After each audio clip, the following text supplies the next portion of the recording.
क्या केंद्रीय कैबिनेट में, नरेंद्र मोदी की सरकार की कैबिनेट में फेरबदल होने वाला है? और वो अगर प्रस्तावित है, ऐसी खबरें हैं कि हो सकता है कि 15 जून के बाद वो हो, तो हाल के दिनों की जो समस्याएं हैं, जो मसले हैं जिन्होंने सरकार को परेशान किया है, उनमें से अधिकतम शिक्षा से जुड़ी हुई हैं। और बार बार ये विपक्ष भी धर्मेंद्र प्रधान का इस्तीफा मांग रहा है। दूसरा, भारत इस समय एक इकोनॉमिक क्राइसिस के मुहाने पर खड़ा है, ज्यादातर अंतर्राष्ट्रीय कारण है उसके। बट एफआईआईज ने, जो विदेशी निवेशक हैं, उन्होंने बड़े स्तर पर पैसा खींचा है। तो कई विपक्ष के नेता वित्त मंत्री निर्मला सीतारमण का भी इस्तीफा मांग रहे हैं। पर हमें राजनाथ सिंह का वो बयान याद आता है पहले टर्म में नरेंद्र मोदी सरकार की। उन्होंने कहा था कि ये मोदी सरकार है, इसमें इस्तीफे नहीं होते हैं, पर फेरबदल तो होते हैं।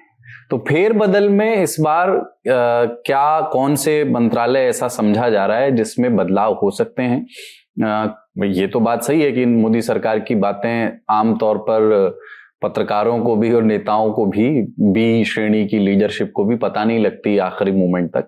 पर जो भी अभी तक चर्चा में है, नए चेहरे कौन से लाए जा सकते हैं कैबिनेट में, जो न्यू फेसेस होंगे, पहली बार लाए जाएंगे, और किनका एग्जिट हो सकता है, इस पर अभी कोई आकलन, कोई सूचना? थोड़ा सा पत्रकारों का समय अभी बीजेपी को लेकर के ठीक चल रहा है। अच्छा, सम्राट चौधरी बनेंगे, सम्राट चौधरी बने, शुभेंदु अधिकारी बनेंगे, शुभेंदु अधिकारी बने। इसके आगे की कहानी नहीं हो सकती, मतलब कुछ कहा नहीं जा सकता। दो चीजें हैं, एक तो कहा जा रहा है कि 15 जून तक अधिमास दिवस है, तो उसके बाद मंत्रिमंडल का विस्तार हो सकता है। देखिए, अमित शाह जी से जो बातचीत हुई, अमित शाह ने यह बताया कि भाई नितिन नवीन की नई टीम बन गई है। केंद्रीय मंत्रिमंडल को लेकर उन्होंने हम लोगों से कुछ नहीं कहा है, इसीलिए उसके बारे में कह नहीं सकते हैं। लेकिन कुछ चीजें निकाली जाती है। अब जैसे अधिमास दिवस की बात कही जा रही है, पर आपको याद होगा गोधली मेला में प्रधानमंत्री नरेंद्र मोदी ने शपथ ली थी। तो ये बनाते भी हैं और खांचा को तोड़ते भी हैं। 2021 याद करिए, जब 2 साल पूरे हो गए थे नरेंद्र मोदी सरकार के, अचानक से मतलब दौर शुरू हो गया। प्रकाश जावड़ेकर, रविशंकर प्रसाद, आपको संतोष गंगवार, मतलब कई सारे मंत्री ड्रॉप कर दिए गए थे। इस बार भी कयास लगाया जा रहा है कि जब नितिन नवीन की एक टीम बनेगी, कुछ लोग उसमें जाएंगे, नए लोग। और चूंकि राज्यसभा का चुनाव होना है अभी, जैसे दो आप देखिए कि भाई एक व्यक्ति एक पद, तो यूपी बीजेपी के अध्यक्ष पंकज चौधरी हैं, भले ही एमओएस हैं, मतलब मिनिस्टर ऑफ स्टेट है। वैसे ही अगर आप देख लीजिए कि एक और कोई बनाया गया है। तो दो तरीके से जो कहा जा रहा है ना कि हर्ष मल्होत्रा के लिए, जो दिल्ली के बीजेपी प्रदेश अध्यक्ष हैं, तो इन लोगों से छुट्टी होगी तो कोई उनकी जगह किसी का नंबर आएगा।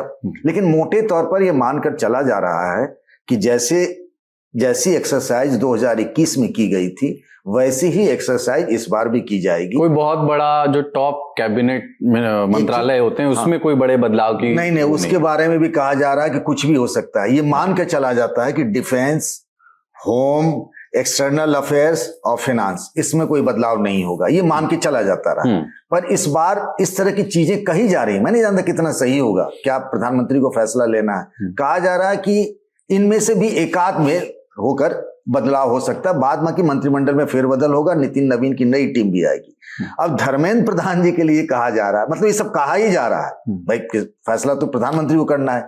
जिस तरीके से कल बैठक हुई, पीएमओ को इंटरवीन करना पड़ा। अब कहा जा रहा है कि एयरफोर्स को भी लगाया जाएगा इस परीक्षा में, जो 21 जून को नीट की परीक्षा होनी है। और धर्मेंद्र प्रधान जिस तरीके से आगे आकर कह रहे हैं कि मैं जिम्मेदारी लेता हूं, मेरी गलती हुई है, तो ये कहीं ना कहीं कहा जा रहा है कि वो अपनी इमेज क्लियर कर रहे हैं। मतलब जो कुछ उन पे लांछन लगे, आरोप लगे, मतलब एनसीईआरटी से लेकर, और ये भी कहा जा रहा है कि हो सकता है कि मतलब उनके साथ उन पर एक फैसला कर लें प्रधानमंत्री। कुछ लोग उनको संगठन में भेजने की भी बात कह रहे हैं। अब ये फैसला प्रधानमंत्री को करना है। लेकिन इससे कुछ चीजें पढ़ने की कोशिश की जा रही है कि अचानक से मीडिया में आकर के ये लगातार जो कह रहे हैं कि भाई मेरा उत्तरदायित्व बनता है, मुझसे गलती हो गई है, अपनी इमेज को लेकर के, तो आखिर कुछ तो होगा ना, ये बात कोई संकेत मिले होंगे, ऐसा माना और समझा जा रहा है। नितिन नवीन की नई टीम के बारे में गृह मंत्री ने क्या बताया? उन्होंने कहा कि एक दिन दोनों लोग साथ ही में थे, बीजेपी हेडक्वार्टर की बात कर रहा हूं मैं, अमित शाह जी भी थे और नितिन नवीन जी भी थे। इन्होंने कहा, वैसे ही हम सब पत्रकारों ने पूछा कि भाई इनकी नई टीम कब आएगी, तो हुआ कि नई टीम जल्द ही आ जाएगी इनकी।